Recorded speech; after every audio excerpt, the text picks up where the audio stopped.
Hi friends, welcome to our YouTube channel daily deeds. ఈరోజు మనం ఈ వీడియోలో కజ్జికాయల్ని ఏ విధంగా తయారు చేయాలి అనేది చూసేద్దాం. నేను ఈ వీడియోలో చూపించే విధంగా మీరు స్టఫ్ని కానీ ప్రిపేర్ చేసుకుంటే కజ్జికాయలు మళ్ళీ మళ్ళీ తినాలి అనిపించే విధంగా సూపర్ డెలీషియస్గా ఉంటుంది. ఒకసారి మీరు కూడా ట్రై చేయండి. ఇంకా లేట్ చేయకుండా కజ్జికాయలను ఏ విధంగా చేసుకోవాలి అనేది స్టార్ట్ చేద్దాం. ఫస్ట్ ఇక్కడ నేను 1/2 కిలో వరకు మైదాని తీసుకుంటున్నానండి. నెక్స్ట్ దీనిలో 1 కప్ గోధుమ పిండిని యాడ్ చేస్తున్నాను. నెక్స్ట్ ఇక్కడ 1 కప్ వరకు బొంబాయి రవ్వని యాడ్ చేస్తున్నాను. నెక్స్ట్ టేస్ట్కి తగినంత సాల్ట్ని యాడ్ చేసుకోవాలి. ఇక్కడ మైదా పిండి మనం చేసే క్వాంటిటీని బట్టి డిపెండ్ అయి ఉంటుందండి. మైదా ఎంతైనా తీసుకోవచ్చు. మనం క్వాంటిటీ ఎక్కువ చేసుకునే పని అయితే కొంచెం మైదా ఎక్కువగా తీసుకోవాలి. నెక్స్ట్ ఇందులో సరిపడా వాటర్ని యాడ్ చేసి ఈ పిండి మొత్తాన్ని బాగా కలుపుకోవాలి. పిండి మొత్తం బాగా కలిపిన తర్వాత దీనిలో కొంచెం ఆయిల్ని యాడ్ చేస్తున్నానండి. ఆయిల్ యాడ్ చేయడం వల్ల పిండి మొత్తం చాలా సాఫ్ట్గా వస్తుంది. ఆ ఆయిల్ మొత్తం పిండిలో బాగా కలిసే విధంగా ఈ వీడియోలో చూపిస్తున్నట్లు కలుపుకోవాలి. మనం ఎంత ఎక్కువసేపు పిండిని కలుపుతూ ఉంటే మనకి పైన లేయర్ అనేది అంత సాఫ్ట్గా వస్తుంది. కాబట్టి పిండి అనేది చాలా ఎక్కువసేపు కలుపుకోవాలి. ఈ పిండి కలుపుకునేటప్పుడు కన్సిస్టెన్సీ అనేది కరెక్ట్గా ఉండాలండి. మరీ గట్టిగా కలుపుకోకూడదు. ఈ వీడియోలో చూపిస్తున్నట్లు కన్సిస్టెన్సీ ఆ విధంగా ఉంటేనే మనకి చపాతీలా చేసుకునేటప్పుడు బాగా స్ప్రెడ్ అవుతుంది. అప్పుడు ఈజీగా చేసుకోవచ్చు. నెక్స్ట్ ఈ పిండి మొత్తం ఆరిపోకుండా చుట్టూ గ్యాప్స్ లేకుండా కవర్ చేసుకోవాలి. పిండి ఆరిపోయినట్లయితే మళ్ళీ ఇంకొంచెం వాటర్ యాడ్ చేసుకొని బాగా కలుపుకొని ఆ తర్వాత మాత్రమే మనం చపాతీ చేసే విధంగా చేసుకోవాలి. నెక్స్ట్ మనం లోపల స్టఫ్ని ప్రిపేర్ చేసుకుందాం. దీనికి ముందుగా ఒక కడాయి పెట్టుకొని ఇక్కడ నేను 1/2 కిలో వరకు పల్లీలని తీసుకుంటున్నానండి. ఈ స్టఫ్ క్వాంటిటీ కూడా మనం ఎన్ని కజ్జికాయలు చేయాలి అనే దాని మీదే డిపెండ్ అయి ఉంటుంది. ఈ 1/2 కిలో పల్లీలని లో ఫ్లేమ్లో పెట్టుకొని దోరగా వేయించుకోవాలి. ఇలా వేయించుకున్న పల్లీలన్నింటినీ ఇంకొక బౌల్లోకి ట్రాన్స్ఫర్ చేసుకుంటున్నాను. నెక్స్ట్ అదే కడాయిలో జీడిపప్పును కూడా వేయించుకుంటున్నామండి. ఇక్కడ నేను 300 గ్రామ్స్ వరకు జీడిపప్పును తీసుకుంటున్నాను. వీటిని కూడా లో ఫ్లేమ్లో పెట్టుకొని దోరగా వేయించుకోవాలి. వేయించిన జీడిపప్పును కూడా అదే బౌల్లోకి ట్రాన్స్ఫర్ చేసుకున్నాను. నెక్స్ట్ అదే కడాయిలో 300 గ్రామ్స్ వరకు బాదం పప్పును కూడా వేసి వేయించుకోవాలి. ఇవన్నీ కూడా లో ఫ్లేమ్లో పెట్టి దోరగా వేయించుకోవాలి. ఈ వేయించిన బాదం పప్పుల్ని కూడా ఒక బౌల్లోకి ట్రాన్స్ఫర్ చేస్తున్నాను. నెక్స్ట్ 200 గ్రామ్స్ వరకు నువ్వుల్ని తీసుకుంటున్నాను. నువ్వుల్ని కూడా దోరగా వేయించుకొని వీటిని కూడా పక్కన పెట్టుకోవాలి. నెక్స్ట్ 2 చిప్పల వరకు ఎండు కొబ్బరిని తీసుకున్నానండి. దీన్ని చిన్న చిన్న పీసెస్గా కట్ చేసుకొని మిక్సీకి వేసుకోవాలి. ఇలా కచ్చాపచ్చాగా మిక్సీకి వేసుకోవాలి. ఇప్పుడు ఒక కడాయి పెట్టుకొని అందులో మనం కొంచెం ఘీ వేసుకోవాలి. 2 to 3 టేబుల్ స్పూన్స్ వరకు ఘీ వేసుకొని మనం ఆల్రెడీ మిక్సీ పట్టిన ఈ ఎండు కొబ్బరిని ఈ ఘీలో వేసి బాగా వేయించుకోవాలండి. లో ఫ్లేమ్లో పెట్టి దోరగా వేయించుకోవాలి. ఇలా వేయించిన ఎండు కొబ్బరిని ఇంకొక బౌల్లోకి ట్రాన్స్ఫర్ చేసుకోవాలి.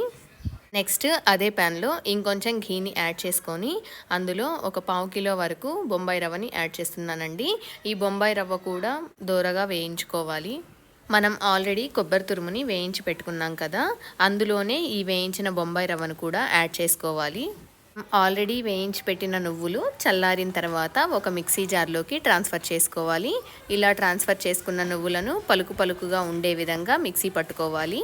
ఈ మిక్సీ పట్టిన పొడి మొత్తాన్ని మనం ఆల్రెడీ బొంబాయి రవ్వను యాడ్ చేసిన బౌల్లోనే యాడ్ చేసేస్తున్నాను.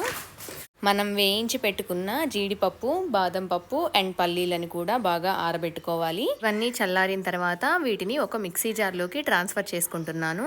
మిక్సీ జార్లోకి ట్రాన్స్ఫర్ చేసుకొని దీనిలో తగినంత బెల్లాన్ని కూడా యాడ్ చేసి మిక్సీ పట్టుకోవాలి. ఇది మరీ మెత్తగా కాకుండా ఈ వీడియోలో చూపిస్తున్నట్లుగా పలుకు పలుకుగా మిక్సీ వేసుకోవాలి. ఇలా మిక్సీ వేసుకున్న మిశ్రమాన్ని అంతా ఇంతకుముందే మనం కొబ్బరి తురుము పట్టింది అండ్ బొంబాయి రవ్వ యాడ్ చేసిన బౌల్లోనే దీన్ని కూడా యాడ్ చేసేస్తున్నాను.